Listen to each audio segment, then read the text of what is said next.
Are you a victim of domestic violence? Since 2013, From Ordinary to Extraordinary has helped over 3,000 women, and we want to continue to rebuild the community with one family at a time. Please make a donation or sign up for volunteer opportunities today at IamFote.org. No matter how you choose to get involved, know that every bit counts. From Ordinary to Extraordinary is a 501c3 nonprofit organization designed to empower women and girls that have experienced domestic violence.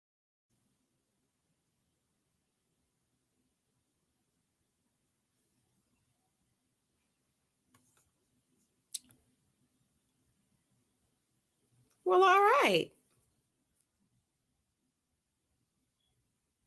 Tap in. From Ordinary to Extraordinary. I just want to applaud Shawnee Scott for voicing over that commercial. That was an excellent job. Well, obviously the commercial has a lot of meaning to it. I mean, the whole video thing has a lot of meaning, but you did a great job, girl. See, I can't do serious stuff like that. I can't do serious. Yeah, clap it up. I can't do it. She clapped it up for herself, damn it. Yes, she did. Yeah. She clapped. She pressed her own button, Mo. That's what I'm talking about. She gave herself. Woman of many talents. She gave herself her own applause. She said, clap it up for me. She satisfied herself. She's the rose of hitting the applause. She's the rose. There you go. All right, y'all. Good morning. Today is Tuesday. It is Tuesday. Jay Black will be here soon. He hit us with a text. Good morning, Afro Queen. You are on point. We are only 11 minutes late. Yesterday, we were 13. I'm telling you. Progression is everything in life. Yes. Delayed, not denied. Yes. Don Page, what up, big dog? Yes. I'm telling you that.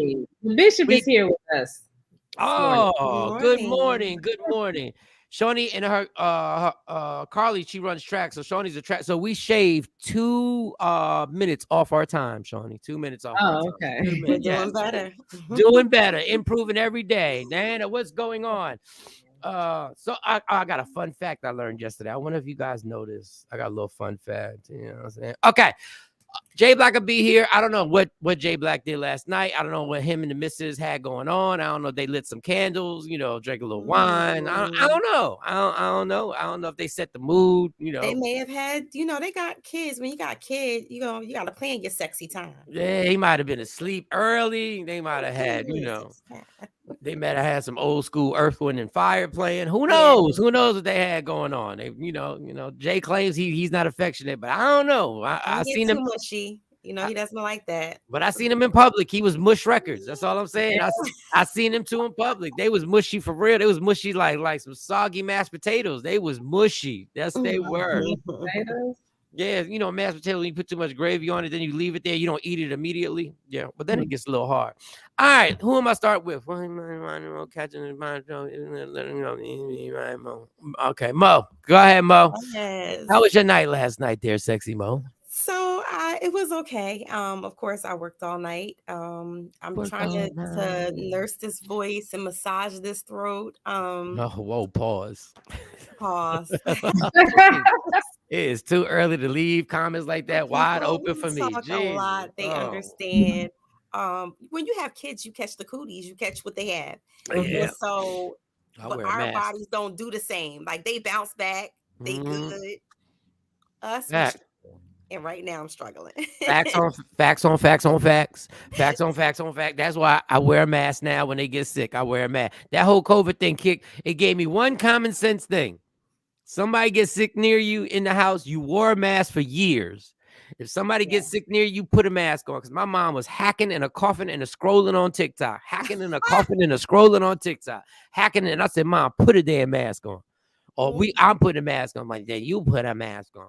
Well, my son told me last night, he says, Mom, like you should really rest. I said, well, moms don't always get the rest, even though we're sick, we got to keep going and we got to do stuff. I said, who's going to do the things that you need to get done? So he was like, Mom, that's not healthy. It's not healthy for you to keep going and working if you're sick. Yeah. I said, oh, it's I like. Followed by, can I have chicken fingers and broccoli for dinner? No, I like how he. He tells me it's unhealthy, and then he gets me a directive to fix it. I want this. You need to get some rest, but I need you to do this for me. Yeah, exactly. Get some rest after you make this food, girl. How about that? How about that? Hey, mom. And the broccoli. I'm super worried about you, mom. But please make sure I get these chicken fingers. Yeah, but what's for dinner? Yeah, what's for dinner? Because you know your priorities. You know what you gotta do. Good morning, Ashley Newman in the building. What you working out, Ashley? Because Jay Black know your schedule. What you working out? So you're good. You're just you getting. I am. Yeah, you're getting your throat. Yes. Do you use chloroseptic? Does anybody use chloroseptic? I have not seen that on the shelves in such a long time. I gotta search for that because that actually used to work. Chloroseptic. Take it like all day. Chloroseptic will numb. Yeah. How about that? You are pause records today. Probably pause on that one. But chloroseptic was amazing because chloroseptic you could swallow broken glass. Like it didn't matter once you would. Chloroseptic. Goodness God. Don Page, COVID is on its comeback tour. So be careful out there. Listen. Don Page, I take COVID tests every 3 to 4 days. COVID will be on the comeback tour for the rest of our lives, y'all. Mm-hmm. They ain't never gonna let that go. And I'm an outside mask wearer. It was just the germs inside my house that got me this time. So. The germs inside the house. All right. Well, what time did you fall asleep? Oh, 3, a little bit after 3 o'clock. I know for a fact.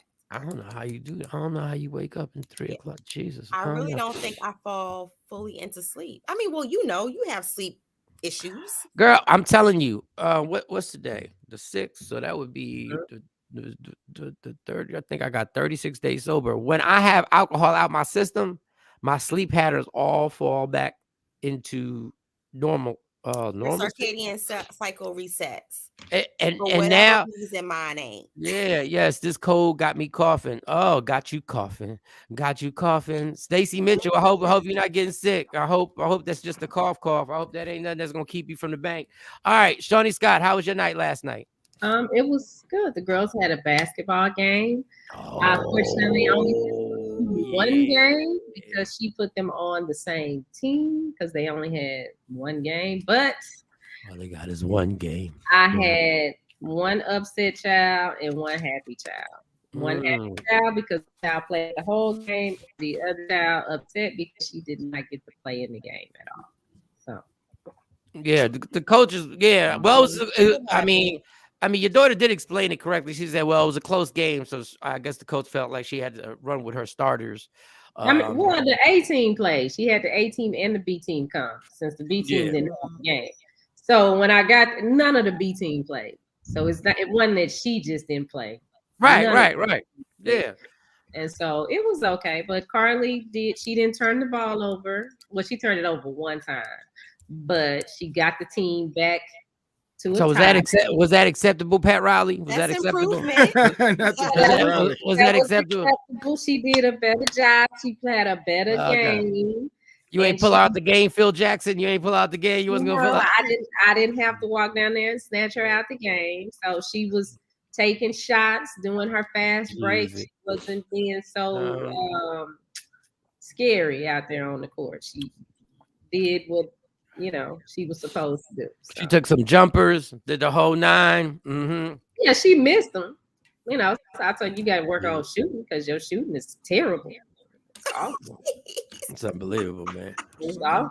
I don't know. How you take all them shots and miss all of them, and then she went to the line and only made one of her free throws. So she got to work on it. She has some work to do. If you don't take them, you can't make them. You miss every shot you don't take. You miss every shot you don't take. She missed every shot that she could. No, you got to keep shooting. Even Michael Jordan went 2 for 32. Like Michael Jordan has some bad days. Allen Iverson has some bad days. Nah, but we having a bad season. You need to practice shooting. You need to practice. I just know you ain't even I don't know, Joe Jackson. You ain't even had no damn happiness in your voice. When I talked to you, I was like, so she hit me with the score, and I was like, yo, this score is high. It's a high score compared to the last games. Like it was a Golden State Warrior score compared to the last game. I was like, oh, it was up by 1, fourth quarter. Carly hit it was tied, and Carly hit the free throw, which she won't explain. The free throw that took the lead. In the game. Those are the highlights, Mom. Those are the high. If ESPN was showing the highlights, they wouldn't show what she pointed. They would have showed the free throw. Okay. Damn it. Then I call her and I'm like, oh, she calls me. I'm like, I'm waiting for the score of the game. Like, what? The first thing I want to. She's like, they won. Wait. Wait. Where's that energy when you complaining? Why don't I have that same energy? Why ain't you Red Bull when they win? Why ain't you a 5-hour energy drink? Like all of a sudden, they won. Oh, yeah, they won. She want to beef about this assistant coach. I'm like, no, tell me about the game. They won. Because when they lost, I got a whole damn dissertation. I got a whole damn acceptance speech. I got a whole on turnovers, and then I'm gonna pull them out the game. Pull them out the game. You keep turning over the ball. If you don't pull them out, I'll pull them out. If you don't go to the court, I'll go to the court. They win here. Well, what happened? They won. What? They won. They had a, they played a team that was.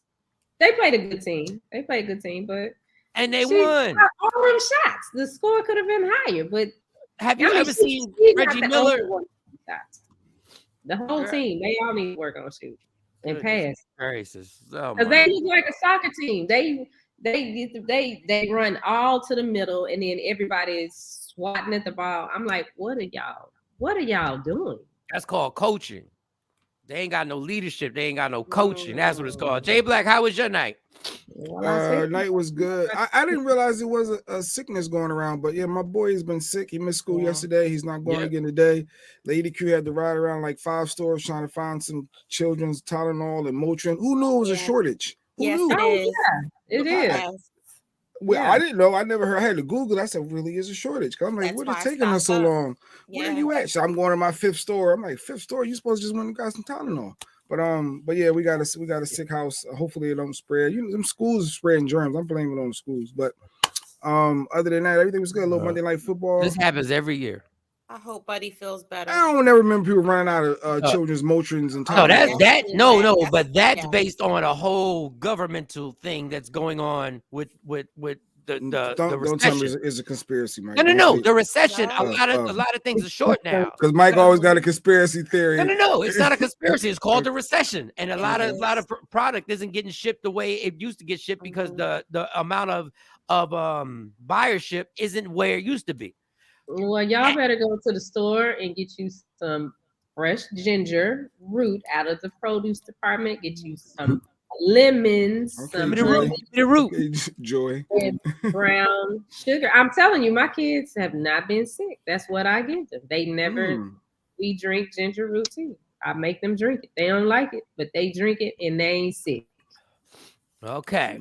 Well, come on. Well, Mo said you were late because you and Lady Q had an adult night last night. That's what she said. I thought maybe that was y'all playing I'm on staycation. Yeah. When you're on staycation, you ain't going to your 9 to 5. Yeah.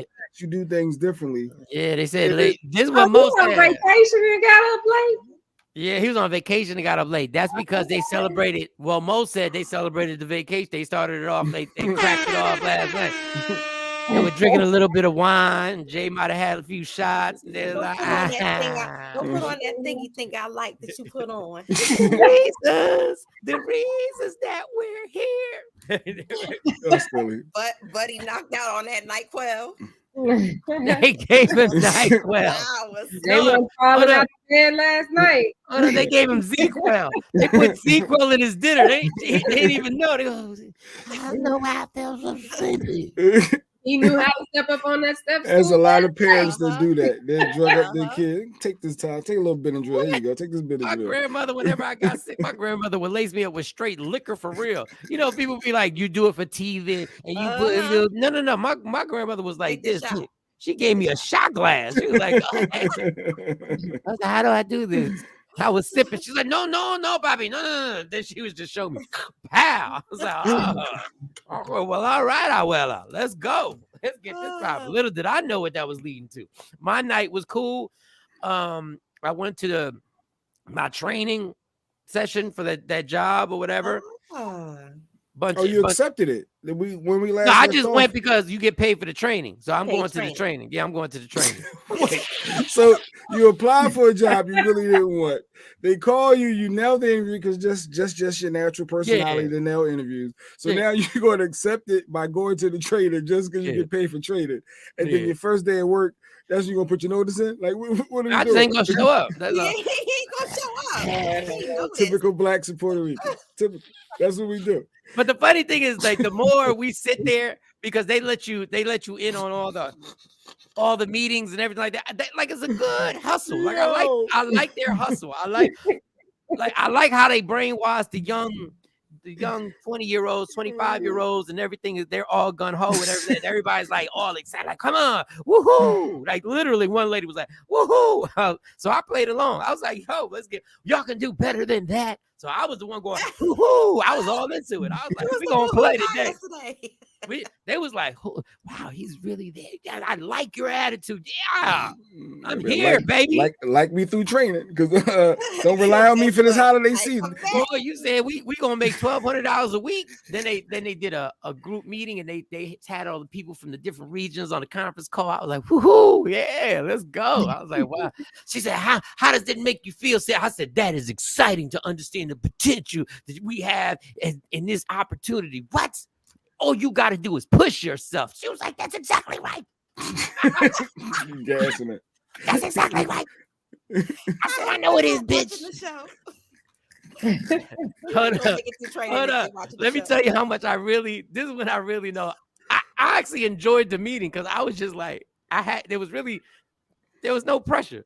They were like, oh, good. And when the guy, one young African-American, he came in, he was all smoothed out. He was good. He He knew how to lead everybody. I could tell that he had been doing this for a while. And he was like, look, we got a lot of new people in here. We just want to, if you can just say everybody, just introduce yourself, everybody, and give a fun fact, right? So fun fact was, I saw everybody doing the fun fact. They would come to me. I said, what's my fun fact going to be? I said, all right. So I said, fun fact, my name's Mike. I'm a stand-up comedian, started with Kevin Hart and so and so and so. And as you can see, the comedy thing is a little slow right now. And that's why I'm here. Next. I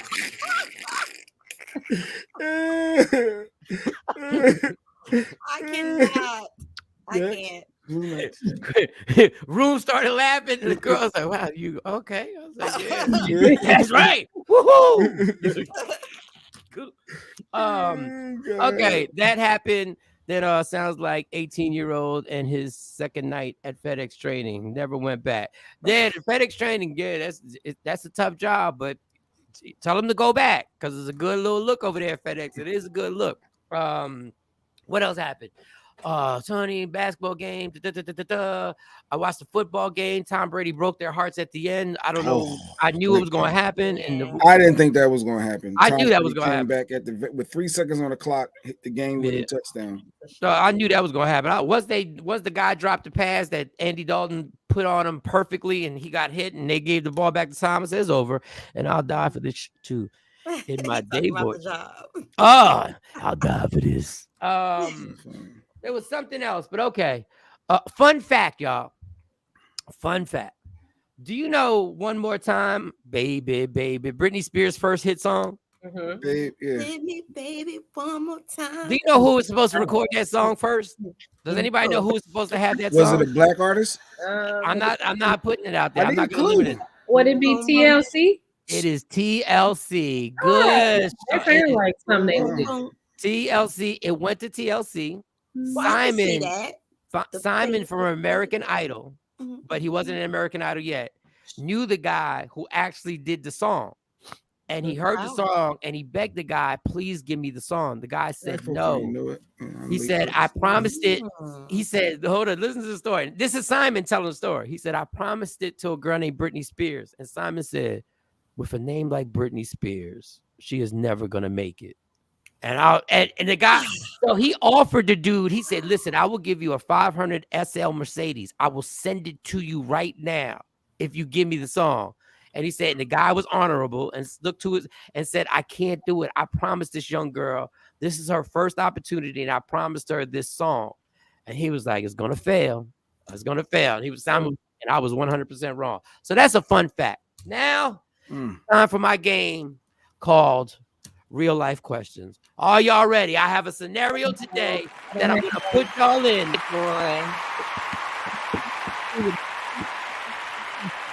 Oh, wait a minute. Say it again. A game I called Real Life Questions. All right. Questions. And scenarios. And questions. Mm-hmm. And scenarios. Real life questions. Scenario. Whitney hit came from Dolly. Yeah, that was Dolly's song. Yeah. And Dolly didn't know about. Dolly knew they had given them the song, but didn't know they had liked it or recorded it. And she found out while she was driving in the car when Whitney sang it. Mm-hmm. And she's still making money off that. That's why Dolly's so effing rich. Yeah. I think we're gonna play the game. We don't need the intro. I can go right into it. You don't have the intro. Yeah, go into it. I don't have the intro. You played it yesterday. You just told her don't worry about it, dude. No, but she said she don't have it. I'm like, I hope you didn't delete it. All right, the millionaire. No, I don't have it in here. Okay. All right. Don't get mad at me. All right, listen. We talked about Deion Sanders yesterday, right? Yes, we did. And then I told you Deion Sanders left Jackson State. He got a total contract of like between $25 and $27 million, 5 years, whatever. And then I said, somebody said, well, if K104 offered me money, $5 million, whatever, I'd leave. And I said, if I'm making $500,000 here, I wouldn't leave. So I said, let me create an entire scenario, because now the thing was that Deion Sanders, a lot of people are saying, because they're going back and forth on TikTok and all that good stuff, they're saying, well, another reason why was because his staff got paid a significantly larger amount of money. So I said, let me create a scenario and see what my teammates would do. Okay. So this is the deal. The scenario is this. Right now, Media Room 360 is in a good place, right? This is the scenario is in a very good place. I'm making $500,000 a year. Each of you are making $100,000 a year. So everybody's doing pretty good. Right now, the only reason I put myself as more because I gotta be Deion. Like I gotta be Deion. Okay, so don't side-eye me, Mo. He was 100 and he got 5. I'm just saying because they were saying Deion was getting $300,000 or whatever, or $400,000. The rumors are crazy. First it was $700,000, then it was $500,000. It gets lower by the day. Like it gets before you know it, we're gonna find out Deion was getting paid hourly by the time they get done. Like, it's $15 an hour and no health care. Okay, so $500,000 me, $100,000 each of y'all. Mm-hmm. A radio station comes to us and offers us a 5-year deal.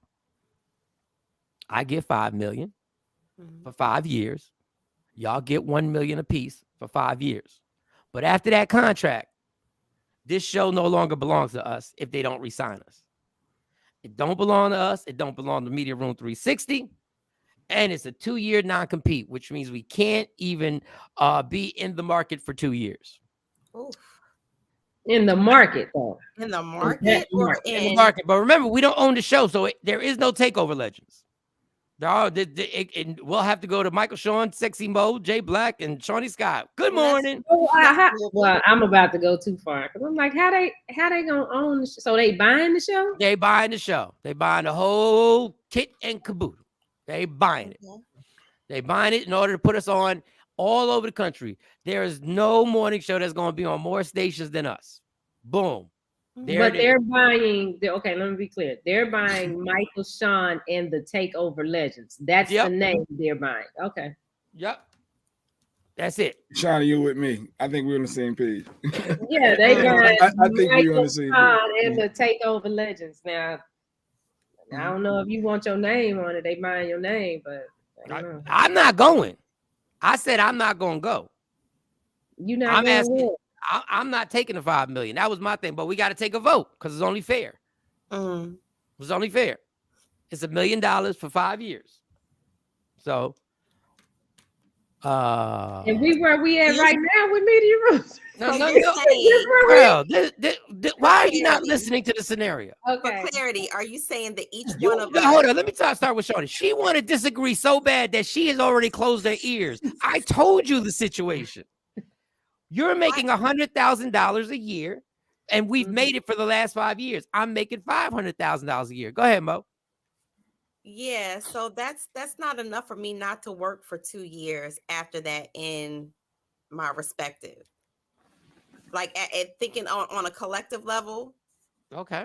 Because each one of us have areas in our life that we can make some extra money and hustle for 2 years. But $100,000 a year for me to sell myself out for 2 is not enough money. What are you talking about for 2? Well, you gonna make $5 million. Because no. Mike's making $5 million. We're only making 500 over the No. course. Y'all do not listen. That's not what. Listen, y'all making $1 million. Y'all making $1 million a year. Oh, y'all was started at 100,000 a year. Now y'all gonna make $1 million a year for 5 years. Okay. Ooh, man, I almost hope this doesn't happen. Wait, 1 mil for the entire 5. Jesus. Let me start this again. Media Room 360 is doing well. Yeah. At that moment, I'm making $500,000 a year, and you three are making $100,000 a year. You three individually. Y'all not splitting 100,000. Each one of y'all are making 100,000. The station comes and says they're going to put us on across the country in more cities than any other morning show. I'm going to make $5 million a year. You three are going to each separately make $1 million a year for 5 years. But after the year is done, if they don't re-up us, they got the show. We get booted. If they don't re-up us. 1 year's done or after the 5 years? After 5 years. The contract. Okay. So that's $5 million that you're making that you have access to. In addition to if you hustle, because you know your 5 years is going to come to an end, hustle and make some side street money. I'm stacking for 2 years. After that, I should be in a place where I should be in a good ass place to where it don't matter if I'm not on air for 2 years. But we don't own it. We can't go back to Media Room 360 and be Michael Shawn and the Takeover Legends. But once we sign on the dotted line, that is gone. That's gone. I think it's harder. I think it would be harder for you because you're selling your name. Oh, I wouldn't do it. Yeah, I think that would be a more difficult situation. I don't think we'll have deeper conversations. Because we're not selling our names. It's Michael Shawn and the Takeover Legends. You could always be Michael Shawn and something else. Yeah. But you can't, if they take your name, then you know what I mean, like that's your identity. Are you taking the deal? That's all y'all. That's all we need. Is are you taking the deal? Me personally? No, you unpersonally. As a takeover, you non-personally. Wait. Yes or no? Are you taking the deal? I would take the $5 million. Okay. Because I know we could reinvent ourselves. Okay, Shawnee. I would take the deal because 361. Your name. No, they ain't touching Media Room. Well, that was the original one. That's the original one. I should have just stayed with that. I should have just stayed with that. You got to sell Media Room. That's what I was going to do. Well, but go ahead. We'll stick with that. They buying Michael Shawn and the Takeover Legends. They're buying that name. And so my understanding, there's a non-compete. So now we syndicated, but Michael Shawn and the Takeover Legends can't be heard. Or we can't use Michael Shawn and Takeover Legends. So it could be the Michael Shawn show and you own your own show. I mean, it's ways around it. There's so many loopholes. Are you taking the deal? Are you taking the deal? I can't give my explanation. My you gotta get to allegedly. Like we gotta get to. I'm just saying. I'm like Mo. I would, if my base salary is $1 million. I know I'm gonna have the talent fees. I know I'm gonna have appearances. So I'm gonna make more than $1 million a year. I'd take it, and then if they say we're not gonna sign, take the deal, Anime. And yeah, I'm gonna take the deal, Anime, and then just change the name of the show. Jay Black. Ding, ding, ding, ding, ding. Shiny's onto it. Absolutely, you take the deal. And what you do is you start branding the new name for if this doesn't work. So we'll be branding the TOLs. So before you know it, they have Michael Shawn and the Takeover Legends, but all we talk about is the TOLs. So when we start our own thing, we'll be, TOL morning show. So therefore, it's already established for my audience and our base. You take the bread, you run with it, and you build off that. So if the 2 years does happen, you're still good. You're making more than you would have made anyway, and you're open to a bigger platform. Now remember when we do this, since y'all such smarty pants, remember when you do this, we're taking the morning show off of Media Room 360 for 5 years. So the flagship show of Media Room 360 is now taken off for 5 years. Mm-hmm. So that's a big deal when we actually have Media Room 360 pop. If Media Room 360 is literally paying us, which is Shawnee Scott, if she's in a position that she's paying me $500,000 and she's paying herself from the show, which she should, because she's a co-host, she would pay herself $100,000. Pay yourself. If she's paying $800,000, that means Media Room 360 is about to pop. That means it's on the verge of popping. On the verge and popping is two different things. No. It's all. First of all, wait a second. See, this is where you turn into a worker. Your mentality is a worker. Okay. Because if she's dishing out $800,000, that means it's already popping. I'm talking about we on the verge of taking everything over. We're on the verge of taking everything over. And that sounds good in the perfect word. There's a lot of people that almost made it. There's a lot of people that almost was close. There's a lot of people that almost. The bigger picture. I need to go with the guaranteed, and then we can flip it and go from there. You're getting a guarantee and make Media Room 360 larger than life by strategically taking this deal and strategically cultivating another show, like Jay said. Yeah, Betamax was almost about to take. Remember the Betamax almost. Betamax, but the thing is, this is why the red boxes. This is the problem. They almost took off. But this is the problem. VCRs were told they weren't going to take off. Did they take off? Did the VCR take off? Yeah, they did for a minute. Did the VCR take off? When people were telling Netflix, when Netflix was out way before we even thought about it, way before we even knew about Netflix was out. And everybody was like, what, you think people are going to stream their TV? What I would do, because I mean, that's true. If I'm paying $800,000 for one show, yes, then I would take the deal. I would still take the deal, use this money that I'm making to I wouldn't get rid of my platform. I would still keep it going.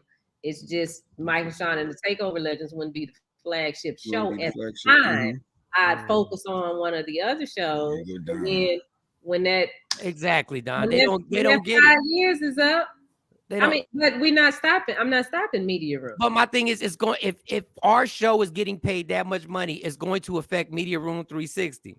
Now we have to promote. We're going against Media Room 360. Now we're promoting this radio station, Hard Body, and we're actually taking money from you. When in actuality, if we just kept grinding, and we're not even grinding. First of all, if Shawnee came right now and told y'all too that she was going to pay you $100,000 a year, y'all would throw a celebration and pop champagne bottles right now. We sure would. And the building, right, Mo. why would we jump over there because they're paying us more money instead of staying here and push this platform to where we make that money here? Why are we running over there? Also opening up the doors. That's why I changed my mind with the whole Dion thing, because we also opening up the doors for white people to make more money. To be able to pay more people of color shows, people, and give other people it's more exposure, and it's showing that we. Yes, I wouldn't stop pushing Media Room. Yes. I wouldn't. Did Satchel Paige leave the Negro League to go to the major leagues? Did he do that? Yeah, when he was. Did he open up the door? Did that open up the door for black people? Okay, you could say that about a lot of. Hold on. No, stay on that point. You should have stayed with them. Okay, well, stay on that point. Building your own league. Okay, well, stay on that point. The Negro League fell apart. No, I'm just saying it opened the door. No. It opened the door for what? The Negro League, the reason why they started bringing them in was, number one, because they were great athletes. Number two, because they saw that the Negro League was beating the New York Yankees. And they were like, we can't have that. We can't have these N-words beating the New York Yankees. So they were like, well, let's start peeling the onion. Let's start getting it. Let's start taking them. And what happened was they only have like 2 Negro League peoples in the Hall of Fame or whatever. I hear what you're saying. Listen, I'm not taking a deal, so y'all would be mad at me. It would be TOL morning show featuring Michael Shawn. Like you could change the name. You first of all, I'm not pushing media room. Like I wouldn't shut my stuff down. I would say, okay, I'll come over here and do that show, but I still have this over here. Yeah, right. Shawn, yeah, we do get side. I threw that out there because I'm just thinking it opens up the door. So I understand what Dion is doing. This is we're finally getting an opportunity in this space. So let's make the best of it and support. We've been getting opportunities in this space for damn near 90 years. There've been black head coaches. They said it hasn't, not in the Power Five. In the certain conferences, there hasn't been. There's a black head coach at Notre Dame. And how many? So out of whatever many years, out of how many coaches? What is it? This is what I'm thinking. What is the percentage? This is the whole point. We've been fighting for the Oscars need to represent us. The Oscars need to represent us. We just go up there so you can show it can be done. Can be done what? When you got your own. Why are we jumping over there? If we're good. It's hard to turn down that money when you can pay your staff. You got a $5 million budget just to pay your coaches. $5 million. Well, you were only making $300,000 as the head coach. So they was, I don't remember what their salaries was, but they was well under what maybe they was at 75,000, something like that a year. But now he has a $5 million budget. So now he can pay. But it's been like that forever. What they do is when they found out, then they're going to get their own coaching jobs down the road. When they found out, they're going to hire more people. First of all, now you're doing what you claimed I was doing. You think Deion Sanders is going to change a team that is horrible in Colorado when he's going against Nick Saban and the rest of them dudes to get these 5-star recruits? You're assuming that they're going to blow up. Betamax thought they was going to blow up too, Jay Black. Did Jackson State blow up? What was Jackson? Where was they before he got there? Jackson State wasn't playing Michigan. Jackson State wasn't playing Michigan State. Jackson State wasn't playing Alabama. Jackson State wasn't playing Georgia. No, they weren't. So it's a whole different ball game. But once again, if you throw money at somebody when things get worried, sounds like Mike is saying that Master P story. Exactly. They threw him $1 million and he said, "You got to be kidding me. I wish I would take $1 million. If you're offering me $1 million, that means you should be paying me a whole hell of a lot more." Thank you, Afro Queen. Thank you, Afro Queen. Thank you. Well, all I know is I'm looking for a new crew. If you say no to that, I need a new squad. I'm out. I'm out. Well, your name ain't on it. That's why your name ain't on the show. It's just Takeover Legends. We just gotta find another brown skin dude. That's all we gotta do. I'm out. Right? I need a new team. This is ridiculous over here. I'm going solo. And that, my friends, is the Jay Black Show. Do you think Billionaire Boxer is going to be able to really buy a team like he's saying? Oh, you're talking about Floyd Mayweather. There's no, I don't know. I mean, he's going to have to get a team. He's going to have to get a team of people. Like, you just can't have one billionaire. There's no one soul, I don't think, other than Jerry Jones. Oh, no. And what's his name from the Patriots? So you can't be a sole owner. I just don't know how much money he's got. That is why Shawnee has been preaching. I know Shawnee's been preaching. We need our own. And once they offer her $500,000, she bounces. No, I didn't say I was bouncing. I said I would take the deal, but I'm going to keep building Media Room because this is not the only show on here. You're selling the show. You're selling the show that is the anchor for Media Room 360. Like, I would never do this. Just like when I would never do that. Like, I want to compete against them. I don't want to join them. We control everything here. Once we get over there, then they're telling us what we can say and cannot say. On this show? No, when we get over there, when we leave. That's when they control it. On this show. That's what I'm saying. Well, guess what? That takes away from this show. Takeover Legends. That takes away from this show. Yes, that's what I'm concerned about. I'm concerned about them telling us what to do on our show, what we can say on our show. There's a bigger thing. Like, if we making that money, we can say exactly what we want to do. We get to say what we want to say, do what we want to do. Once we go over there, they're going to tell us about talk breaks. They're going to, all of a sudden, we got to follow what numbers they're running. All of a sudden, we're being judged. You need to change this. You need to change that. Mo, we didn't like how you did this. Shawnee, we didn't like how you did that. We got bosses. I wish I would give her $500,000 to go get told that I'm supposed to do this, that, and that, and the other. And when the whole situation with Kanye West, we can only take one angle. You guys can't support Kanye West. We're not going to have a morning show on here saying Kanye West isn't crazy for saying what he said. So when Shawnee Scott brings up the great point that Will Smith complimented Hitler, that John F. Kennedy complimented Hitler, that y'all can't say that. Y'all going to shut that down because that's violating the contract. Yeah, that would be a problem for me. But you know what? It's time to move on. Allegedly. Let's get this mother crawl. Yo, what's up? Baby, let's go. Allegedly. What? With Sexy Mo.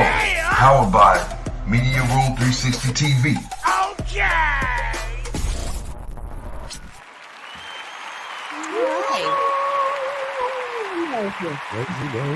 Sexy Mo. And Uncle Shawn. Don't get your story. The TOLs. Kanye just can't catch a break. Oh, the funny thing is he just says TOLs. I had to create that. Let me tell you a little history about TOL. Oh boy. The radio station that we were on flipped formats. And they were playing pop music. And they were like, you can't call yourself the Takeover Legends. And I said, oh, okay, we won't. We'll call ourselves the TOLs. And they were like, oh, that's pretty generic. I said, cool, we're the TOLs. So that's where he gets it from. He gets it from my ingenious, innovative mind that actually had to change things. So he running with my brain right now. It was Donna Karen to DKNY. Like it was perfect. Yeah. Go ahead, Mo. Hit that story. So, you know, we've been talking about Kanye, and I feel like he's not catching a break. Everywhere he turns, somebody's trying to siphon his money, trying to take his money. And Milo Yiannopoulos is not budging off of this $116,000 bill that he's allegedly hit Kanye West with. He's saying that.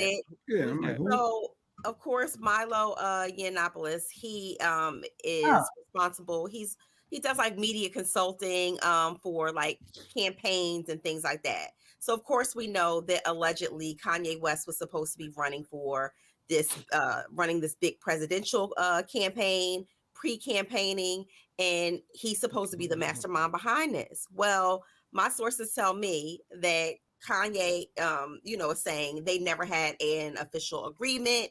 He was helping him with things, but they never had like a contract.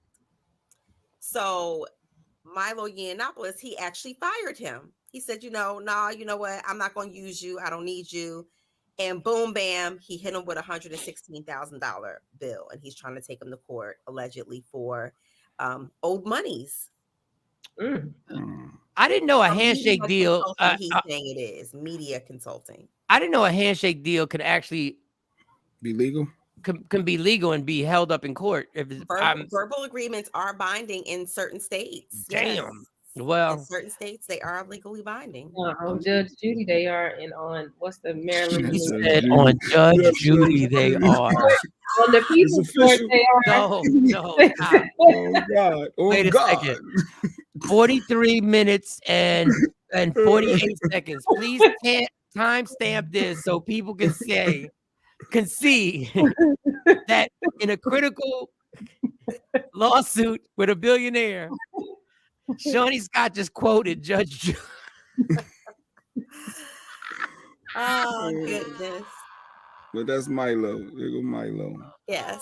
And so he's supposed to be this big time. He's represented Nick Fuentes. A few popular. I made a time in this episode on the Jetsons. No, we'll go ahead. He's represented a few high profile people. And so he's now wanting Kanye to pay up his tab. I mean, I don't know. Listen, Kanye, you told us you were a billionaire. You threw it on his face. Just take care of the tab and keep it moving. You notice the people, he's alleging that people are freezing his accounts. He's alleging that people are now like shutting down his streams of income. He's not getting the money that he's supposed to get monthly. So maybe he doesn't have it. And let me tell you something. He's tightening his belt. He's moving the whole Donda Academy over possibly to a church or community center now, that might be, you know, a viable. As of yesterday, it's saying his net worth is 400 million now, no longer whatever, no longer 2.9 billion and all that. No, So no 400 longer million. a billionaire. Let me tell you the one person you don't do a verbal agreement with, somebody who's bipolar. I'm just being real. I'm not even trying to be funny, because you already know the next day they might be like, I'm not doing this. And legally in court, that is something that can be upheld because he's not in a state of mind where he can actually make sound business decisions like that. So I'm telling you, I've had handshake deals with many a woman before we went to an apartment, and she reneged. We had a handshake deal at the bar. We had a verbal agreement that it was about to pop off. And bam, and then when we got there, she reneged, and I was gonna take it to Judge Judy, but I figured ovaries, I wasn't going. There was no way I was gonna win, because you know she was gonna be like, no means no. But I said we agreed. We negotiated the whole thing. Speaking of negotiations, Michael Shawn, if you want to date Lori Harvey, my sources tell me that you must sign an NDA. Yes, my sources tell me that if you're going out on a date with Lori Harvey exclusively, you have to sign some papers. What's the point of dating Lori Harvey if I can't tell nobody? And if you break the deal, then you are on the hook for possibly $1 million. What? So first and foremost, I mean, and this is all alleged. First and foremost, if you're dating someone too late and they have to sign an NDA, that means that they don't have more to lose than you. So which means that $1 million, putting $1 million price tag on there or a levy on there is nothing if you're dating a regular Joe Smo.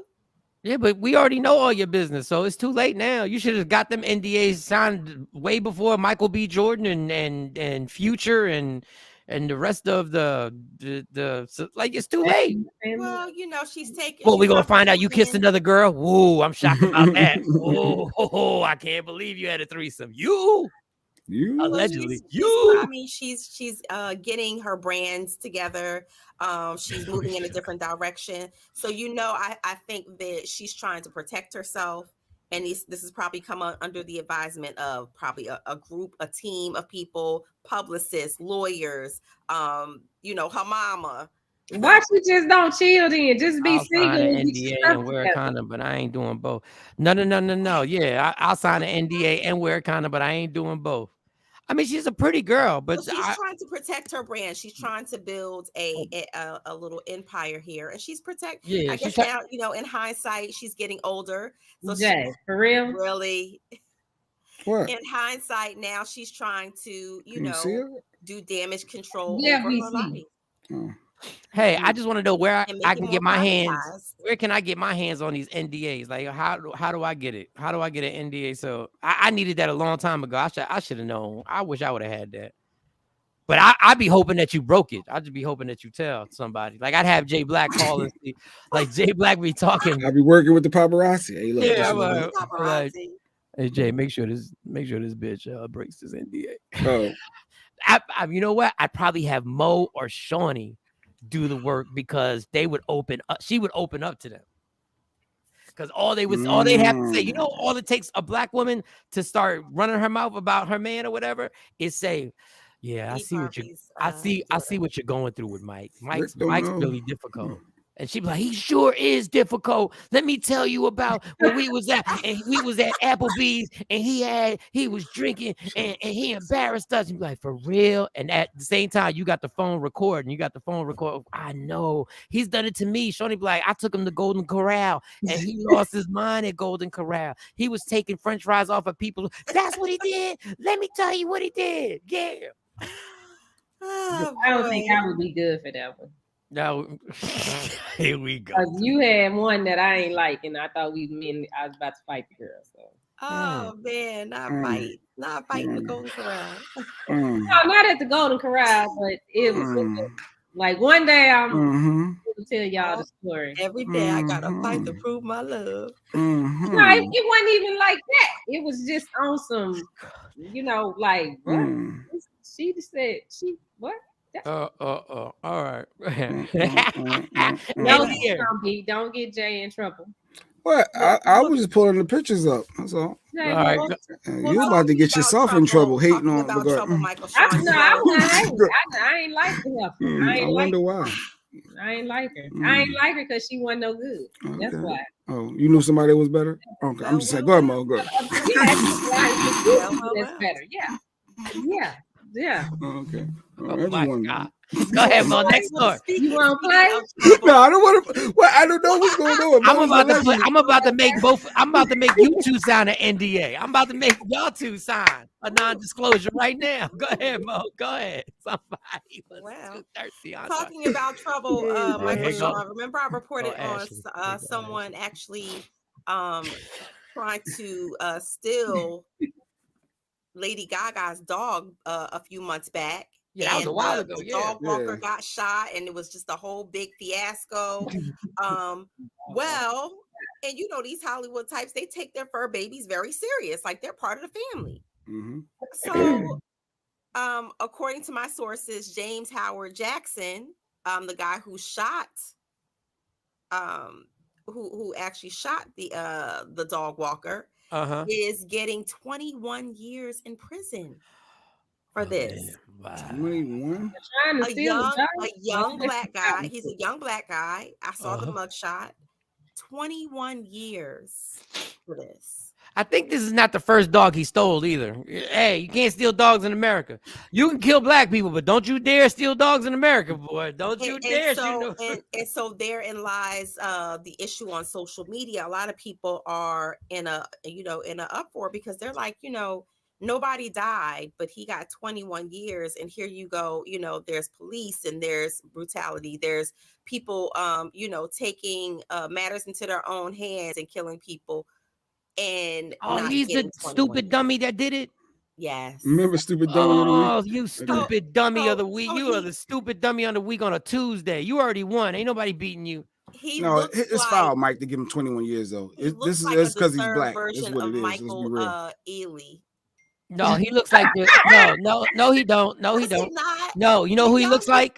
Who's the guy with the dreads, the light-skinned guy with the dreads that was in the Janet Jackson video? Oh my God. When he was on Different World. I know he was on Different World. I know you're talking about. But I see why most say that. But Michael Ealy been playing all them disturbed roles. Yes. He been acting crazy. Where we at in Russia?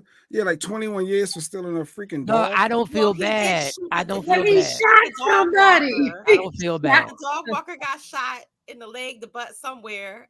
For a dog. You out here stealing dogs, homie. Like, listen, you put yourself in that situation. You already know when you go in front of a judge and you are of a certain race that there's a chance they may lay it on you. And you took Lady Gaga's dog, and this is what's going to happen. You knew the rules before you knew when you got caught, you could be setting yourself up. You stealing dogs with a gun on you. That means you was thinking about shooting somebody. You like, I'm going to take this dog, and if somebody fight back, I'm shooting them. Yeah. Now, is it excessive? Yeah, but your dumb ass put yourself in position for that judge to be excessive. I wish somebody would try and steal my dog. Here go White Chocolate. They're going under the jail. F that. Oh, White Chocolate said she agrees with the 21 years. Well, she's half white, so no, I'm saying. Oh, damn! I play. The views and opinion of Jay Black in the top right square is not the views and opinion. It was a joke. I'm joking. White Chocolate, you know we love you. White Chocolate, she know that, and she know we make jokes. We love you. I mean, but you are half white, but we love you. No. Shadow wrestler, dog wrestler. All right, give me one more so I can, because I want to get to this Tampa Bay. You said 3. That was 3. Oh, that was 3. Oh, so thank you. Give her a round of applause. Thank you, Sexy Mo. What time is it? All right, trying to keep it tight. So I was disturbed because there are police officers who have done heinous things and don't get punished for them. Like heinous, like things that we are, all the way back to Rodney King and way before that. So in Tampa Bay, I keep saying Tampa Bay, like I'm talking about Tom Brady. Yeah, well, it is called Tampa Bay. That's the name of the place, Tampa Bay. In Tampa, a police chief was riding in a golf cart and was cruising around with no license plate. It's a golf cart. It's night. Do you want to play the video? You want me to say? You want to play the video? Go ahead, play the video. Good evening. How you doing? Good. I'm Deputy Jacoby, the Sheriff's Office. Stopped you because you driving tag or unregistered vehicle with no tag on it on the roadway. Yeah, we went to the club. It was closed, so we went over and picked up some. Is your camera on? It is. I'm the police chief in Tampa. Oh, how you doing? I'm doing good. Okay. I'm hoping that you'll just let us go tonight. Oh, okay. Yeah, I'll say you. Now that you say you look familiar, so. Yeah, I'm sure I do. Okay. So, all right, folks. Well, have a good night. Staying over here in East Lake Woodlands? We live in East Lake Woodlands. Yes. Okay. All right. Well, it's nice to meet you. So, I'm Deputy Jacoby. Okay. Same here, my friend. All right. Take care of yourself. All right. Sorry take care. to bother you. All right. No worries. No worries. Like I say, we have a lot of problem with the golf carting around here. You know, everybody gets out. No, we don't normally come out. We but never the club come was out. closed, so we stopped to the Greek place to get some food. Gotcha. Okay. All right. All right. Then we'll take care. And it was nice meeting you. All right. Oh. All right. You ever need anything, call me. Okay. Serious. All right. Appreciate that. Thank you. Yes, ma'am. You're welcome. Thank you for your service. Thank you for yours. Thank you. So, take care. All right. Thank you. Have a good night. Oh, I get it. Hold up. Come on. Okay, no. Now I get it. No. Come on. Oh, that's the first time you saw that? Okay, good. Yeah, I didn't see the whole thing. Now I get it.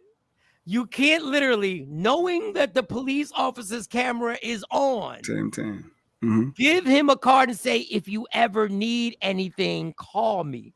Like, you can't do that. His integrity. She is the police chief. Maybe she's testing his integrity. She No. ask. No, she's proving her integrity. Now I get it. He sounded a little inebriated, though. No. He was drinking and driving that golf court. Like she was drunk too. Inebriated. They were both drunk. So they didn't get tested for nothing. They didn't. Yeah, I'm sorry, sweetie. At first, I thought it was just an innocent look, man. We just do a little something, but her boldness of saying, "Is your camera on?" Like when he said yes, I would think she would wait. She would have shut down. She'd be like, "Okay." Oh, dang, it's on. All right, let me chill. She flexed. I'm really not mad at her. Yeah, I'm mad because I don't. Professional courtesy. It's professional courtesy. You don't have to be the police chief or whatnot to ask for an extension of professional courtesy. The reason she was driving that golf cart to me sound plausible. She was bringing on. They have rules for the golf carts there, and they were not following the rules. If I would have been driving the golf cart, I would have got a ticket and everything else. No, you'd have went to jail because you're driving a golf cart under the influence. Because I'm sure they were both drinking, and if they would have gave him the breathalyzer, he would have been over the limit, and they would have taken his ass to jail. He would have caught a charge for driving an unregistered vehicle. Then he would have caught a DUI. Then he would have had to go to alcohol treatment, and then his license would have been suspended. Yeah, I know it. And then he would have had to pay for probation because you would have been on probation. And she just said, that's not going to happen here. And then she said, if you need something, call me. Call me. I'll be paid a favor. Or the other way around, like if he would have went through the traffic stop and then found out who she was and said, oh, that was the proper way. I'm gonna let you go, because that happened to me before when I was a 911 operator. I got stopped in my city but I did show my ID though. When they asked for my license, yeah, you're supposed to just show that, and then I made sure that they see my city badge. And he was like, "Oh, you." I said, "Yeah." And he said, "Oh no, I'm gonna give you a ticket." That's one thing, but to be like, I protect you while you on the street. You should let me go. No. Like Rick said, you scratch my back, I scratch yours. That's normal. That's very normal. Yeah, but the problem is when we go ahead, Mom. Ticket. I mean, at best, it would have been. Yeah, that's white privilege. A ticket. I don't even think that the guy had intentions on giving them a breathalyzer. I think he was just going to give them a like a little citation that she would have had to go pay the ticket or whatever. I think they would have got that. But I mean, well, at least he stopped him. Yeah, at least he stopped him. But he was doing his job. He was doing his job. Mm-hmm. I've seen detectives on video black detectives get pulled over, and he's like, I'm a detective, right? And this is for nothing. He's like, what you put me over for? And he was a detective. He showed all his ID, and they went through the whole process anyway. Now, he ain't getting nothing because he made a phone call. He's like, okay, you want to play? And he made a phone call and put it on speakerphone. And they were like, huh, okay. And they backed off. I heard them two got pulled over for a DUI before, and she was kicked off the force before becoming a chief in Tampa. Well, damn, Afro Queen, you the new research department. Yeah. Why her husband be getting kicked up? I ain't mad at him. Run it back if y'all have time. Oh, you want us to run it back? Run it back real quick. Real quick. Good evening. How you doing? Good. I'm Deputy Jacoby, the Sheriff's Office. Stopped you because you driving tag or unregistered vehicle with no tag on it on the roadway. Yeah, we went to the club. It was closed, so we went over and picked up some. Is your camera on? It is. I'm the police chief in Tampa. Oh, how you doing? I'm doing good. Okay. I'm hoping that you'll just let us go tonight. Oh, okay. Yeah, I'll say you. Now that you say you look familiar, so. Yeah, I'm sure I do. Okay. So, all right, folks. Well, have a good night. Staying over here in East Lake Woodlands? We live in East Lake Woodlands. Yes. Okay. All right. Well, it's nice to meet you. So, I'm Deputy Jacoby. Okay. Same here, my friend. All right. Take care of yourself. All right. Sorry take care. to bother you. All right. No worries. No worries. Like I say, we have a lot of problem with the golf carting around here. You know, everybody No, gets out. we don't normally come out. We but never the club come was out. closed, so we saw to go to the Greek place to get some food. Gotcha. Okay. All right. All right. Then we'll take care. And it was nice meeting you. All right. Oh. All right. You ever need anything, call me. Okay. Serious. All right. Appreciate that. Thank you. Yes, ma'am. You're welcome. Thank you for your service. Thank you for yours. Thank you. So, take care. All right. Thank you. Have a good night. We got a comment from Random Rick Reviews. What's up?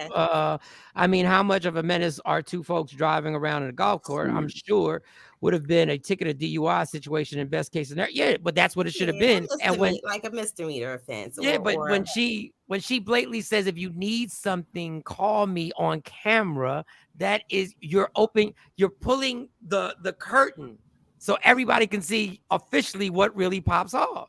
So I see why she's got to be punished. The public can't see the police chief doing this. Mm-hmm. Well, I don't think that body cam footage was ever meant to see the light of day. Somebody in the force saw and leaked that. I ran into the chief. He did. Well, let me see that footage. And somebody leaked that. Well, she was probably too drunk to actually follow up the footsteps and backtrack and be like, let me talk to you for a second. You know, we're gonna need that camera. And she was too drunk. Tashami's right. He said she asked outright, "I'm hoping that you'll let us go." She said, "I'm the police chief of Tampa, and I'm hoping that you let us go." I was hoping. No, she did everything wrong. Yeah, she did everything wrong. You can't tell somebody if you need something, call me, because what they're saying is you did me a favor. Now I'm gonna do you a favor. So when you get pulled over for a DUI or you get pulled over for something, he's gonna cash in the favor. Allegedly. Yeah, because she could have just got the ticket, the citation. She the chief of police. But he would have never given it to her. What you think gonna happen when she get there? Would you think she's ever gonna happen? No, when she get to work, she gonna make a phone call list. Such happen, y'all take care of it. Exactly. Like you can't be that blatant with your power. Somebody got a ticket for riding a horse. Why would you get a ticket for riding a horse? Well, Philly, they be riding horses down the street. In Philly. Oh, y'all can ride horses? Yeah. They do ride horses. They be in North Philly riding horses. Like they truly just, and there was a movie about it. There was a movie about it. Yeah, they ride horses. But so they put her on administrative leave, and then yesterday they announced that she resigned. So I think they forced her out. Obviously, they told her you need to quit. So she's no longer the chief. So it's opening. If there's somebody looking for a job, you want to be the chief of police, and you want to just don't ride a golf cart without any license plates. But they teach you when you got those badges, you're supposed to make sure that the cop sees the badge when you're giving him your ID, and then he's going to ask you those questions and use his discretion. And you're done. If she would have just showed, oh, here's my ID officer, had the badge showing with her name, he would have, boom, and then it would have been over with. She initiated, hey, your camera on? Hey, well, I'm the police chief. I hope you let me go. Like it was all her fault. I'm the police chief of Tampa. I'm hoping. And Black and Hispanic people don't think it always works when you slide it over. Don't think it always works. Well, it worked for me every time. Yeah, if you got coke in the trunk, it ain't. Oh, now that part. It ain't gonna work. And they don't have to. And they don't have to. They don't have to do it because they turned down my cop card in the whole 9 and they saw a white lady go down the wrong way on a one-way, and that dude still gave me the ticket. And I was like, good old Mount. Man, I pull my wallet out. I be just like this. I'm like, hold on, let me get my ID out. I'm making sure they see that badge. It all it is a family member one, you know, but it works. And she's the chief, so hers is the real legit, you know. And the problem with that basis right there just shows you how crooked the police department really is. Because you could literally commit a crime, a traffic violation, and get away with it because you know somebody. That's a problem. Yeah. That whole basis on what goes on is a problem. That means, once again, if you know somebody or you're in a certain situation, you can get away with stuff that the average person can't. Professional they give professional courtesy and extend it to family and friends if you have like one of those PBA cards or something like that. But it has to be within reason. So meaning, you know, oh, I forgot to turn my signal light on, or I forgot to signal this way, and I'm sorry, I was rushing, or I'm going 5 miles, something like that. But if it's something big, they can't use that card.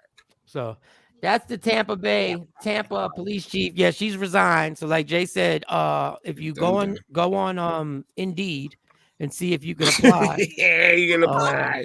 Or put your thing on LinkedIn. Yeah, there's a job opening. So if you got some experience in law enforcement and you are willing to relocate outside your state, hey, Tampa seems like a nice place to go. All right. Well, now it's time for the question of the day, ladies and gentlemen. We don't have the question of the day. I saw this yesterday. Question of the day? No, the question of the day. Not yet. Oh, is he here? Okay. Our guest is here. It's 8:15. Wow, he's on time. Clap it up for our guest that is on time. He should see if he has a book called Business Model. No, we done had many business people who come on here and been like, oh, wait a second. I was just waiting for a cue. That's all I was. I ain't getting no check. I thought you saw it on the screen. You said what? I thought you saw it on the screen. No, nothing's coming up on my screen. If I ever get pulled over, I'm gonna say I'm with Michael Shawn, and you're going to jail extra long. Takeover legends. Police respond. Get out the car. Get out the car. Yeah. Step out the car, please. Don't use that name. The famous last words. You never get back in your car once they say step out the car. Once you get out, you're done. All right, my man. Every Tuesday, we'll be focusing on a business person who's doing their thing and making it happen. This individual works for AT&T, has a book out. The book is called, what was it called, Shawnee? The Business Model. The Business Model. I apologize. The Business Model. Mr. David Williams is in the building. Clap it up. Clap it up. He's on time. He's on time. He's on time. And he doesn't just work at AT&T. He ain't at the store selling No. He's not selling cell phones. He's not selling cell phones. Nah. He's not going to adjust your plan. He's not going to tell you about the latest models. No. As you can see just by his dress and the seat that he's in. Yes. Dave, what's going on? How you been? I'm good, man. Listen, I work with customers too. Matter of fact, in conference meetings, what I do sometimes is I'll bring an extra chair up to the table. And folks will be like, well, what's that for? I said, that's a seat for the customer to be in this conversation. So we don't forget why we're here. I like that. I like you. You checking people before the meeting even starts. Look at there you what go. We here for? I'm just saying what we here for. What we here they for? They said we here a lot for of the times people. Forget. So this book, first of all, what made you write this book? Was it something you've been meaning to do for a while? Or was it something that you just said one day you just woke up and said, you know what, I'm gonna write me a book? Yeah. I can't say it's been like a lifelong dream. I mean, I think everyone has at least one book in them. But during 2020, when COVID hit, the outbreak of coronavirus hit the United States, the federal government mandated everyone to shelter in place. Well, companies, telecommunication companies are regulated. And when our employees work from home, the regulations say they can't see a social, they can't see a date of birth, they can't see a credit card number. Well, if you can't see that information, you can't take a payment, you can't make a sale. You want to put a company out of business, stop taking payments, stop making sales, right? And so I figured out an invention that we deployed in like 5 weeks. It normally would have been like 6 months. And we were able to enable 40,000 people to work from home safely, do their jobs. 40,000 people talk to about 1 million people a day. You can imagine how many people needed to get connected at that time in our country. And so I won this Black Engineer of the Year award. And once I did, I started doing a lot of things in the community that started to get some wind of it. And so I just said, look, I need to encapsulate all this because I am a child from South Dallas who went through some things that a lot of us have all been through. Dollar out of 15 cents, make ends meet, all those kinds of things that we've learned in our lives. And the education, the training I've received in corporate America has been great, but it's that grit. It's that transferable skill of how to make $1 out of 15 cents, which is literally a 600% ROI. That's what enables me to go do the things that I do and drive the culture I drive in my organization. And so I feel like it was important to encapsulate that in the book so others could digest it. And it's a pretty quick read. You know, it's done pretty well. On Amazon, we went #1 in 8 categories, bestseller. So I'm really excited about it. It's been good, man. So now for NAACP Impact Award, so we'll see. Oh, okay. Well, congratulations. The covers it's giving Black excellence. The cover's definitely giving Black educated excellence. I love it. Yeah. You won the engineer of the year. How many people, when you're in these meetings, because you talked about these meetings that you sit in, how many people look like you when you're in these meetings? How many people are you the lone wolf that has to represent an entire? Because you know when there's not a lot of us in a room, it feels like you have to represent an entire race of people every time you're in a meeting. And we do. So first, let me just say, you know, I got to give a shout out to my sisters. They have been representing, holding each other. You know what I'm saying? They got the Wakanda Forever down. They are really empowering each other, and I'm extremely happy about that. A lot of times, I'm the only Black guy in the room. Yeah, there's other people of color, but African American male.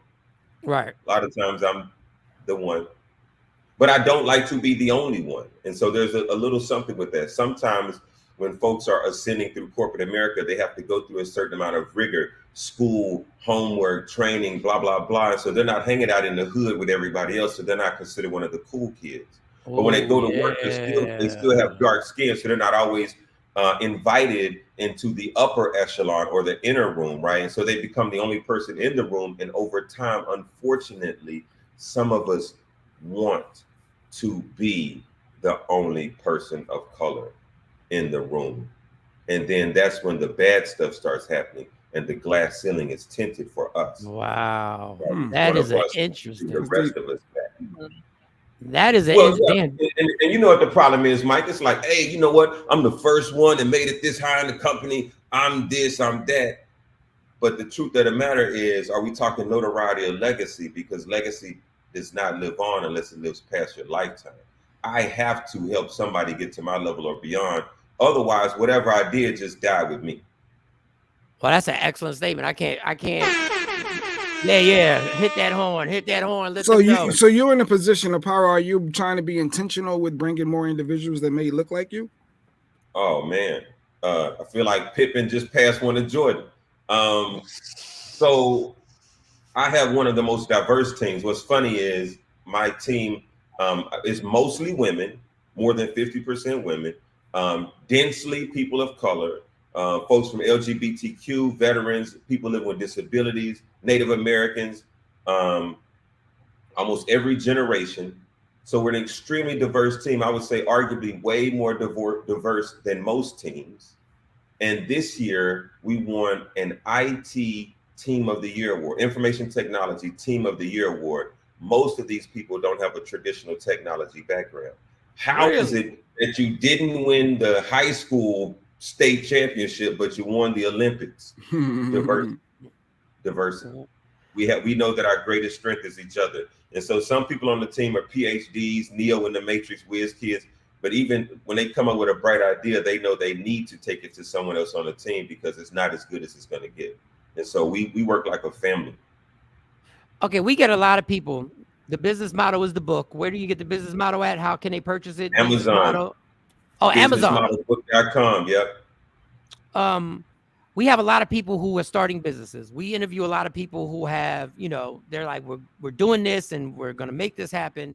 And then we don't hear from them again, or they don't follow up. We say, hey, whenever you need the platform, just come on back. What are some of the key mistakes that we make when we're starting a business and we're trying to taking it to the next level, for lack of a better term?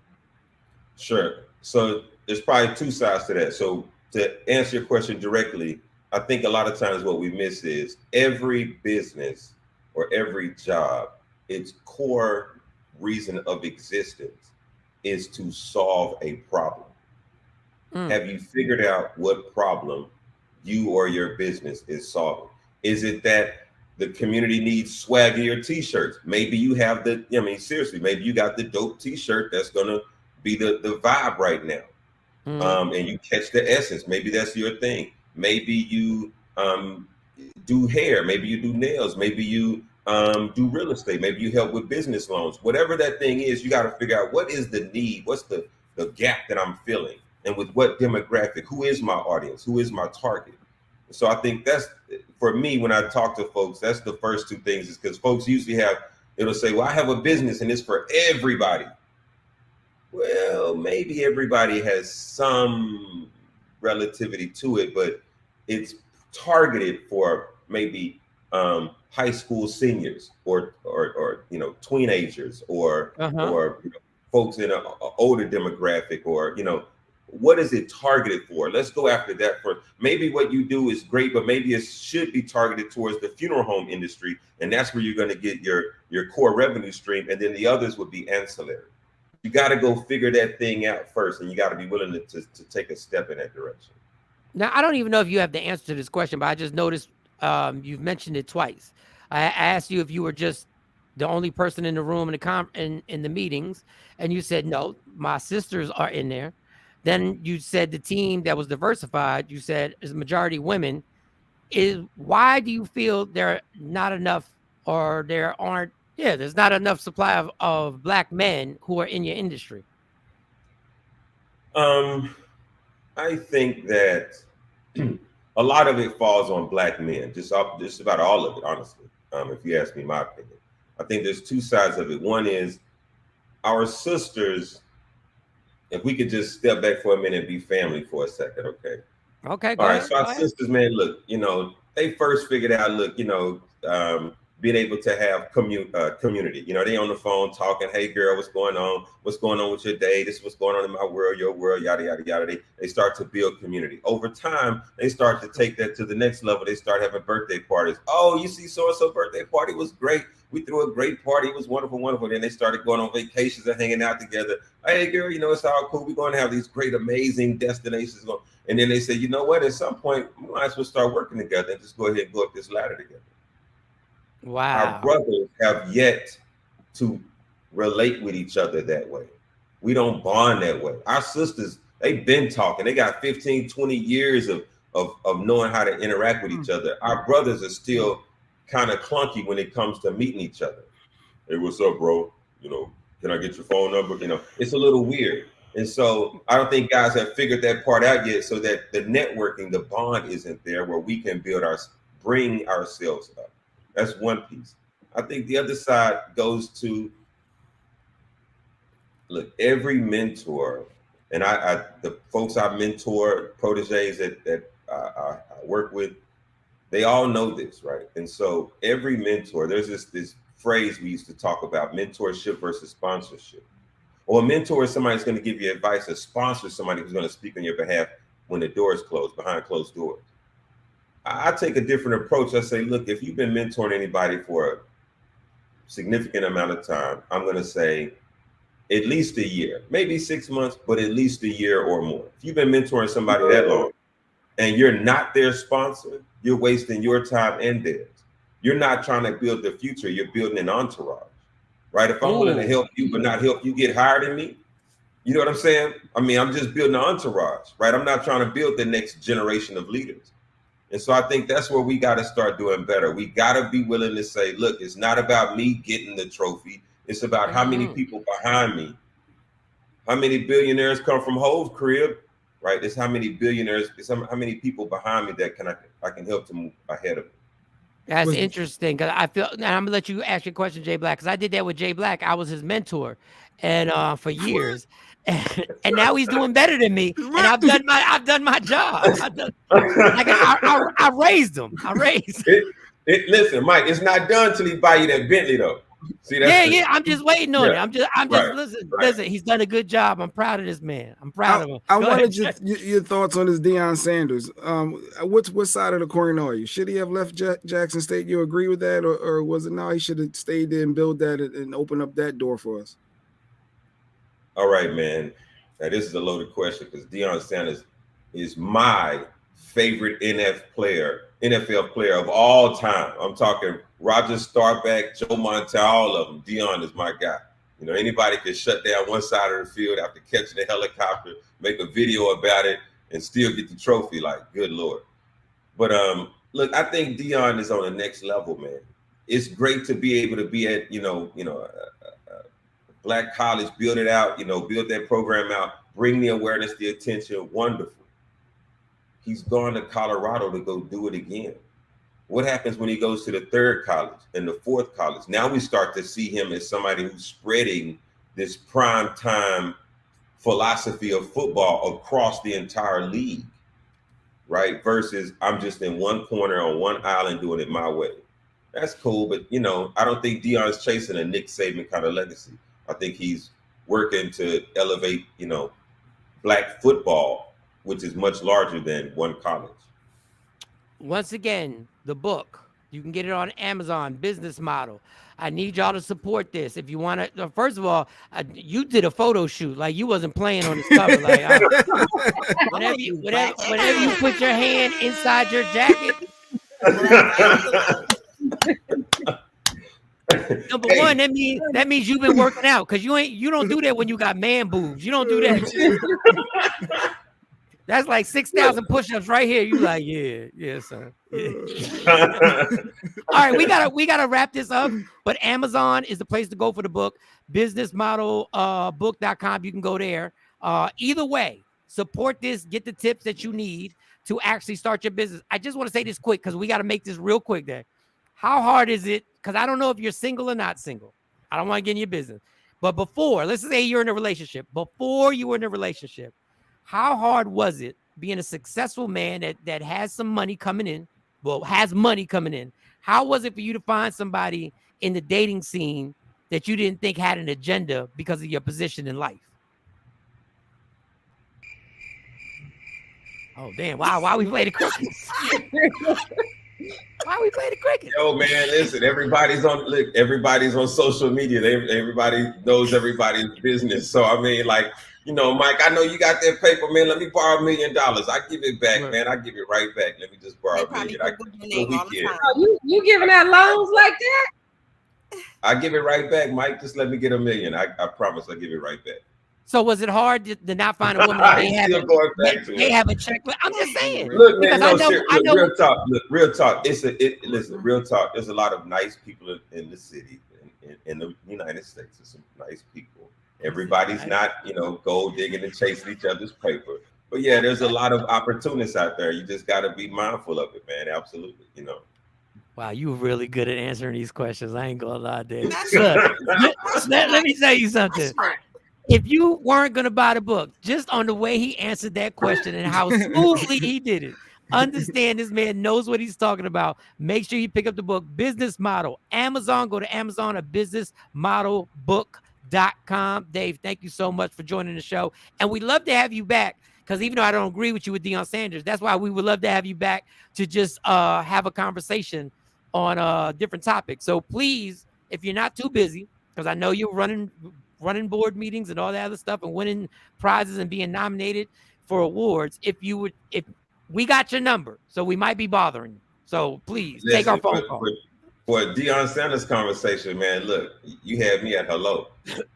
Okay, cool. So we're going to have to bring Dave C. Williams back. Round of applause for my man right here. Business Model is the book that you need to get. Amazon is where you need to go to. Get these tips from a man who runs these board meetings and puts a chair and said that chair is for the customers. I'm going to do that for the next meeting when I have with the Takeover Legends. Well, our first meeting that we had together for the morning show. And I'm going to put on a microphone. For the viewers, right? For the viewers, I said, this microphone is for the viewers that are not here right now. Oh, I'm jacking you for that. All right, David Williams, y'all. Yeah, y'all. All right. Thank you. I love engaging with him. Like I love his energy and everything he brings to the table. So we'll do that every Tuesday, y'all. If you have a business that you got, if there's something you want to promote, all you got to do is hit up Shawnee or Shawnee, what do you want them to hit you up at? ShawneeScott.com, or do you want them to DM you on the Instagram? Well, DM's getting a little crazy, so I don't know. Oh yeah, they can. We do ShawneeScott.com. I'll put a form up there. Yeah. So if you got something you want to promote, you got a food truck. I don't care what it is. You could be a Fortune 500 company, or you could just start this food truck business and start it popping. We can get you on here every Tuesday and make it happen. All right, y'all. It's 8:34 on the East Coast. It's 7:34 Central Standard Time in Dallas, and it's way earlier on the West Coast. But now I have Michael Shawn's question of the day. Question of the day. I saw this question and it kind of messed me up. I was like, wow. The question is, you have a choice. You could spend 10 minutes with a loved one who has passed away. 10 minutes of a loved one who has passed away, or get $10 million in cash. Come on, Mike. What are we doing? A loved one who has passed away, you get 10 minutes to see that person. 10 minutes, they're right in front of your face. 10 minutes. You get to have a conversation with that person. Now you say it's easy. Well, I'm gonna take the 10 million. But if you get to talk to a person for 10 minutes, they get to tell you what happens after you die. They get to explain to you if what you're doing on earth is actually worth it. Should you be doing this, or should you be doing? They literally can tell you, listen, they can tell you, when you die, this is going to be an amazing journey. So stop stressing what's in life. It's going to be amazing. They can also tell you, you're a damn fool for not taking that 10 million. Like, what do you like? What was wrong with you? Like, but go ahead. Well, unfortunately, Jay Black is a callous heart man who just doesn't even. We'll see. Yeah. I mean, but go ahead, Mo. So 10 for me, million or 10 million. 10 minutes. For me, because I try to treat people and be present for people in my life while they're here. The people who I genuinely really, really care about who have passed away, I've said everything that I've had to say to them. And I don't want to know about the afterlife. I see it when I get there. Give me that 10 million, please. And thank you. I absolutely do want to know, because I want to know if he said that, if he or she, well, in my case, it would be a pic of a he. If he said, look, man, all this thing that you're doing, either way, he said, there's a reason why you need to act right to people. But he can also tell me, yo, you are wasting your time trying to act right with people and trying to do the right. I need to know what happens after this. I need to know, like, literally, he can answer the question of all questions. I believe in God, but is it real? Like, is it real? And there's also the aspect of, a loved one that was really, really close, and you're still haven't really fully, still grieving, and you still want more time. Like that, So I see that aspect now, looking from a different perspective as well. But I think it would make it harder in the grieving process if you are still grieving and you just can't get over not just the natural process of grief, but you cannot move past a certain part of your grief, and you get the opportunity to speak to somebody for 10 minutes. To me, I think that would be a setback. That would be harder for me, for me to talk to that person, have that person back for just 10 minutes, and then I got to let that person go again. That would be devastating for me. It would be traumatic. See, for me, if I'm going through it, there are people I lost that I never got over. To have that person say, I am excellent. Understand you don't have to grieve. I'm good. Well, like Mike. Well, let me go. Let me. When he says I'm good, don't worry about that. You didn't say this. I knew what you meant. I got you. Trust me. Go live your life and fulfill every dream. That's the only thing I'm telling you. Fulfill every dream, because it's all good right now. I'm really at peace. When they said I was at peace, and they said everybody, we all assume that person is chilling, is true. That would take a big lump off my shoulders if he said, don't worry about how young I died. It don't matter. Yeah, Adrian agrees with you. She lost her mom, and and she's she's still, this is my niece. So it's it's a lot. So that 10 minutes, I could see that being, that could be worth 10 million. You know what I'm saying? That 10 minutes for in some people in some scenarios. It's hard to say no to $10 million though. I'm just it's priceless, but from an emotional place, again, like going through the process of grieving, you do have to come to some point where you have to reconcile with yourself and say, and I'm not saying your cousin's situation, but just in general, you got to reconcile with yourself that if you have a higher belief system, that person is good. Yeah, but now you're getting proof. You can believe everything. You can believe anything. Shawnee Scott, where are you going with this? I think I would take the 10 minutes because, like, when I lost my granddad, he left me some money. But that's a blessing, Lady Q. That's a blessing. That is. You're right. Go ahead, Shawnee. He left me some money, which is how I started Media Room. But I was just like, when they called me and was like, because it wasn't even nothing I was thinking about, and it was like, well, your grandfather left you this money.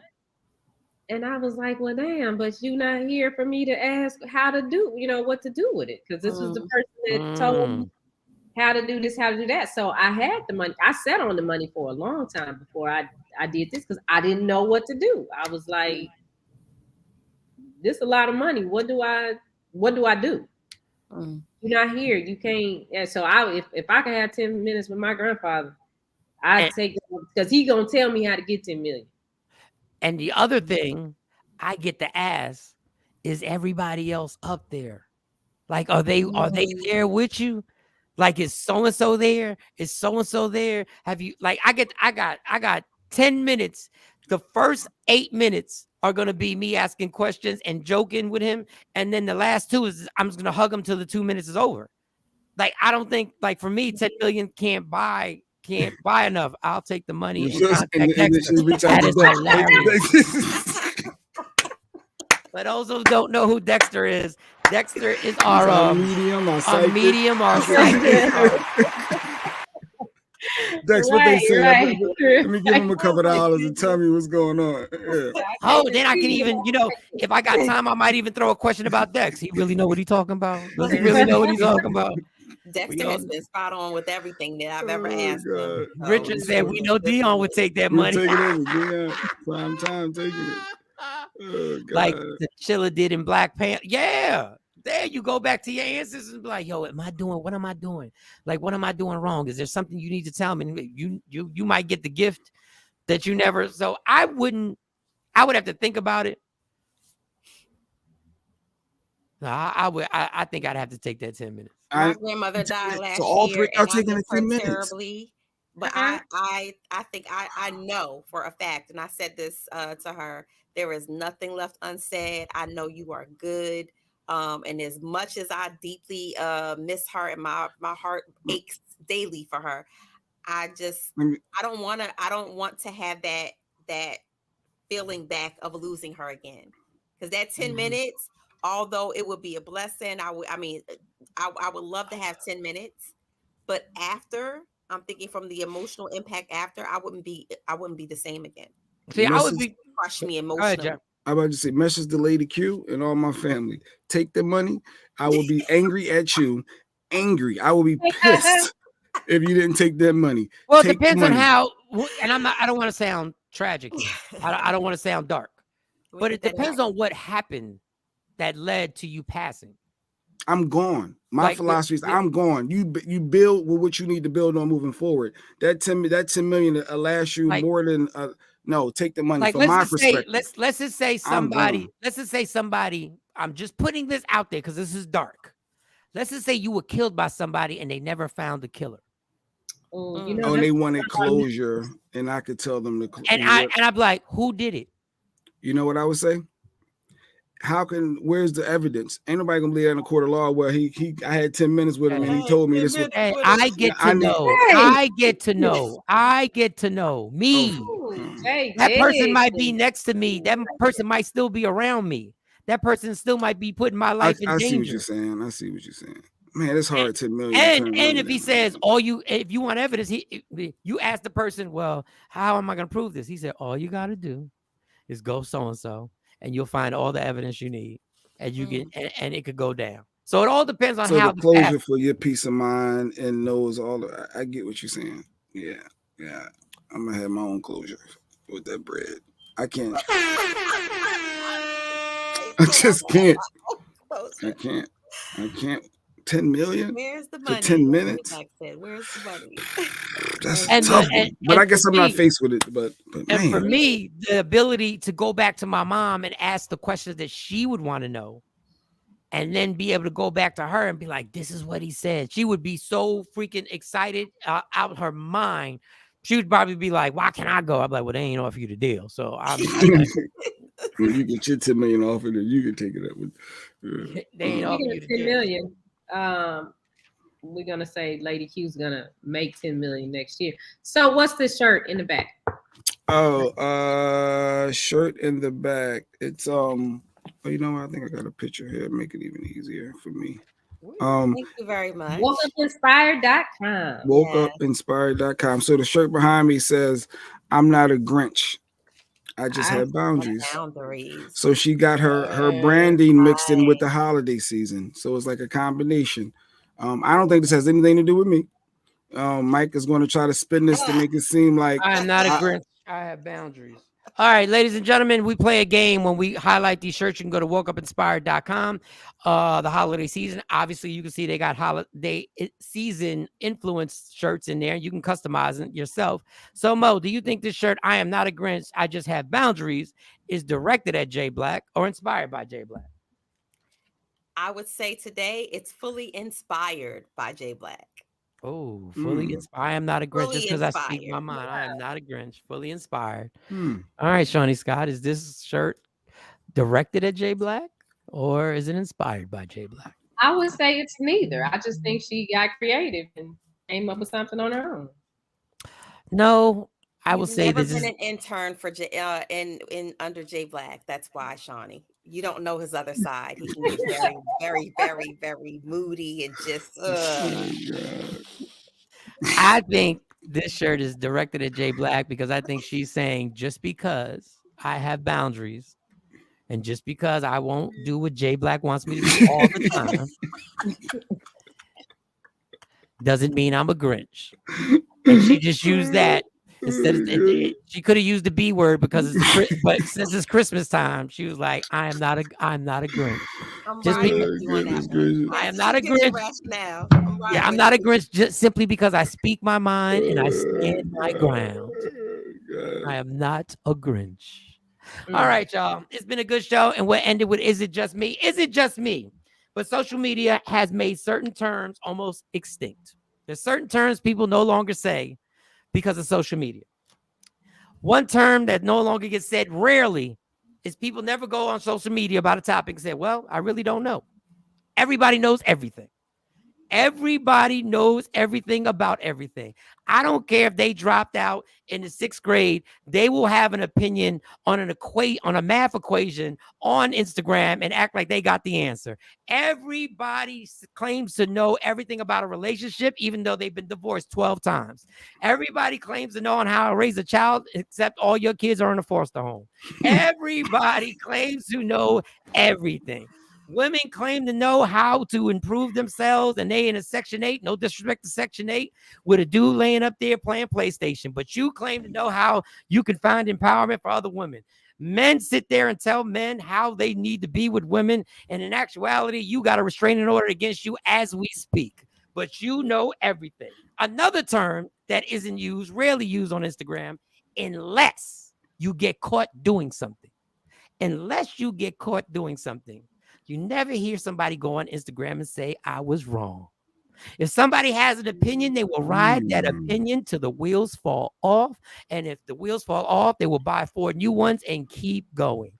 You may have an opinion on Kanye West and it may turn out wrong, but you're not getting back up there and saying you're wrong. You're never going to say you're wrong because Instagram has made it that it's impossible for somebody to be honest, to say they're wrong.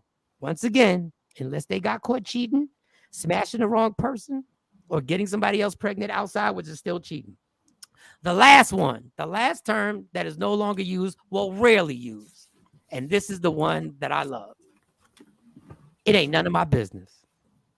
Nobody says it ain't none of my business on social media, TikTok or Instagram. It's always our business. We think everything's our business. It could be a relationship of people we don't even know, and we got views and opinions on everything. Nobody ever says, ain't none of my business. Ain't none of my business. When Solange beat up Jay-Z in the elevator, like, what you think about that? Nobody said, ain't none of my business. I don't know what's going on over there. Ain't none. When Will Smith, and I'm putting myself in there, when Will Smith smacked Chris Rock, ain't nobody say, that ain't none of my business. I don't really know. I don't know if it was the haircut. I don't know if it was some beef behind the scenes. Nobody says it ain't none of my business. The world will run so smoothly if people started saying it ain't none of my business, but maybe it's just me. Ladies and gentlemen, this has been another edition of Michael Shawn and the Takeover Legends. Jay Black, Shawnee Scott, Sexy. Can I get a round of applause? Can I get the clap? Can I? Jeez. I feel like Carly after a basketball game. Yeah. I couldn't get a clap. It was all right, but you missed a couple of layups and a couple of free throws. Well, I don't have enough time. He threw this whole new thing, so I wasn't prepared. Okay. As he said, Michael's curls is popping. It just caught my eye. Thank you very much. I've worked hard on these curls. These curls are long in development. Yes, they are. All right, y'all. Tomorrow is Green Light Wednesdays, where we green light people to do whatever they want, and we're gonna green light you on something. We'll figure that out tonight.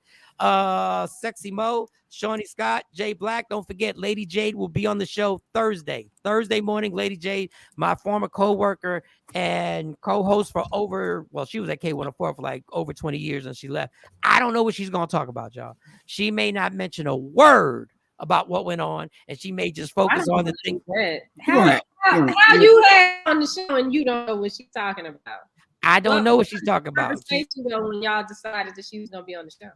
But I just said you want to be on the show, and she didn't say not to ask her about that. She didn't say not to ask her. She didn't give any restrictions. Y'all not gonna mess up my friendship. Y'all go ahead and do what y'all want to do. Y'all not having any stipulations and any restrictions. Well, we will see. You can't give us no information before, you know. No, I'm not trapping her. Let me do some research on Lady J. Let me do some research. Lady J does a lot of work with the community. She's got a lot of things going on. She's got a business that she's popping. We don't need to talk. What happened between her and Didi? I have no idea. We may find out. We may not. Y'all not gonna mess my relationship up with that girl. All right, y'all. Love me for who I am, not who you want me to be, because I can never be that. And understand there's only one thing in life that's guaranteed. It will end. So enjoy every minute, every second. You fight for everything in your life. Fight for your happiness, and never let anyone take it from you. Michael Shawn and the Takeover Legends. We'll see y'all tomorrow morning. Yeah. Michael Shawn and the Takeover Legends, where the truth hurts, but also makes you laugh. Baby, tap in.